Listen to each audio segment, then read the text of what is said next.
Hello friends, मैं doctor सुल्तान और आज हम जानेंगे गलियन बेयर सिंड्रोम के बारे में। आपने कभी सुना होगा कि किसी के बच्चे को अचानक से चलना बंद हो गया और उसको हॉस्पिटल में एडमिट किया और उसके बाद कुछ दिनों के बाद में वो बेड पर ही पड़ा रहा और उसकी डेथ हो गई। तो एक ऐसी बीमारी जो कि बहुत ही अनकॉमन है, बहुत ही रेयरली सुनने मिलती है, तो उसका नाम है गलियन बेयर सिंड्रोम। इस गलियन बेयर सिंड्रोम में क्या होता है कि ये एक माइलिन शीथ होता है नर्व्स के ऊपर। उस नर्व्स का जो कवरिंग होता है उसे माइलिन शीथ कहते हैं, उसको ख़राब करता है। तो एक जनरल इंसान को समझने के लिए इसको ये कह सकते हैं कि बस इसके अंदर मसल्स का वीकनेस होता है और मसल्स पूरे बॉडी के मसल्स का वीकनेस, लेकिन उसकी शुरुआत पैरों से और हाथों से होती है और वो धीरे धीरे बढ़कर बॉडी के सेंटर की तरफ और फिर बॉडी के ऊपर के हिस्से में बढ़ने लग जाता है मसल का वीकनेस। और वो इतना वीक हो जाता है, मसल्स इतने वीक हो जाते हैं कि वो पैरों की मसल्स इतने वीक होंगे कि वो खड़े नहीं सकेगा। हाथ के मसल्स इतने वीक हो जाएंगे कि वो कुछ पकड़ नहीं सकेंगे, काम नहीं कर सकेंगे। इस तरीके से वो पेशेंट बेड रिडन हो जाता है, बेड पर गिर जाता है। और जैसे जैसे ये मसल्स का वीकनेस पेट की ओर बढ़ता है, पेट से ऊपर चेस्ट की ओर बढ़ता है, तब चेस्ट में जो सांस लेने में जो मसल्स है जो मदद करते हैं, वो मसल्स में भी अगर इससे वीकनेस बढ़ गया तो उस पेशेंट को सांस लेने में दिक्कत हो सकती है और उसे वेंटिलेटर लगाने की ज़रूरत पड़ सकती है। कुछ केसेस में कुछ पेशेंट्स की डेथ हो जाती है।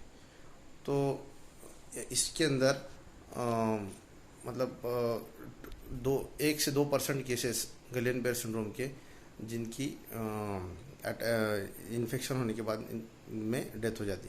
तो गलियन बेयर सिंड्रोम का क्यों होता है, इसका कोई स्पेसिफिक रीज़न पता नहीं है, लेकिन ऐसा माना जाता है कि कुछ इन्फेक्शंस होने के बाद, जैसे कि इंटेस्टाइन का इन्फेक्शन कैम्पलोबैक्टर जेजुनी, ये इसका इन्फेक्शन होने की वजह से, या फिर न्यूमोनिया लंग्स में इन्फेक्शन होने की वजह से, उसके होने के बाद कुछ दिनों बाद गलियन बेयर सिंड्रोम का इन्फेक्शन होता है, गलियन बेयर सिंड्रोम होता है, और जिसकी वजह से बॉडी के मसल्स वीक हो जाते हैं और कुछ पेशेंट्स 1 to 2% पेशेंट्स की इसके अंदर डेथ हो जाती है।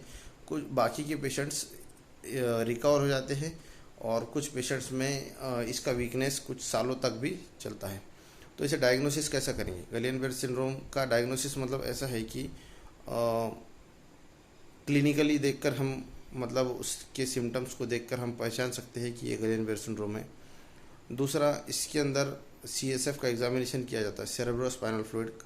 लंबार पंक्चर करके पीछे से बैक में से एक नीडल डाल के वहाँ से पानी निकाला जाता है, रीढ़ की हड्डी के अंदर से वहाँ से पानी निकाला जाता है। वो पानी को टेस्ट किया जाता है तो उसके अंदर प्रोटीन का कंटेंट बढ़ जाता है और WBC का कंटेंट कम हो जाता है। तो ऐसे केस में हम मान सकते हैं कि पेशेंट को गलियन बेयर सिंड्रोम है। साथ में पेशेंट का इलेक्ट्रोमायोग्राफी किया जाता है, नर्व कंडक्शन स्टडी किया जाता है, और बाकी और कोई बीमारी नहीं है ये कंफर्म किया जाता है, और इस तरीके से इसका डायग्नोसिस किया जाता है। तो इसका ट्रीटमेंट क्या है? इसके ट्रीटमेंट में प्लाज्मा फेरेसिस किया जाता है, मतलब प्लाज्मा, ब्लड के अंदर का प्लाज्मा को एक्सचेंज किया जाता है। और दूसरा है कि इम्यूनोग्लोबुलिन्स दिए जाते हैं इंट्रावेनस, मतलब वेंस के थ्रू इंट्रावेनस इम्यूनोग्लोबुलिन्स दिए जाते हैं। इसके अलावा फिजियोथेरेपी का एक बहुत ही इम्पोर्टेंट रोल है इसके अंदर रिकवरी में। तो ये था वीडियो आज गलियन बेयर सिंड्रोम पे। अगर आपको अच्छा लगता है तो आप इसे लाइक कीजिए। मेरा कॉन्टैक्ट नंबर डिस्क्रिप्शन बॉक्स में है। आपका हेल्थ रिलेटेड कोई भी सवाल हो तो आप मुझे कॉन्टैक्ट कर सकते हैं। Thank you for watching.